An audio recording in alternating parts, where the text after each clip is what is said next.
আজকের মন্ত্র ওম ঐং সরস্বত্যৈ নমঃ। এটি দেবী সরস্বতীর বিখ্যাত বীজমন্ত্র, যিনি বিদ্যা, জ্ঞান ও কলার দেবী।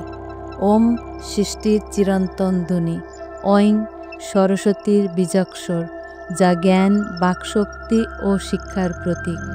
সরস্বত্যৈ নমঃ অর্থ দেবী সরস্বতীকে প্রণাম জানাই। এই মন্ত্র জপ করলে বুদ্ধি হয় তীক্ষ্ণ, স্মৃতিশক্তি বাড়ে আর শিক্ষায় আসে সাফল্য। ছাত্রছাত্রী, শিক্ষক, শিল্পী বা যে কেউ জ্ঞান ও প্রজ্ঞা পেতে চাইলে এই মন্ত্র তার জন্য আশীর্বাদ স্বরূপ। প্রতিদিন ভোরে বা পড়াশোনার আগে 21 বা 108 বার জপ করো। মা সরস্বতীর কৃপায় জীবনে আসবে আলো ও প্রজ্ঞা। ওম ঐং সরস্বত্যৈ নমঃ। বিদ্যা, জ্ঞান ও আলো তোমার জীবন পূর্ণ করুক।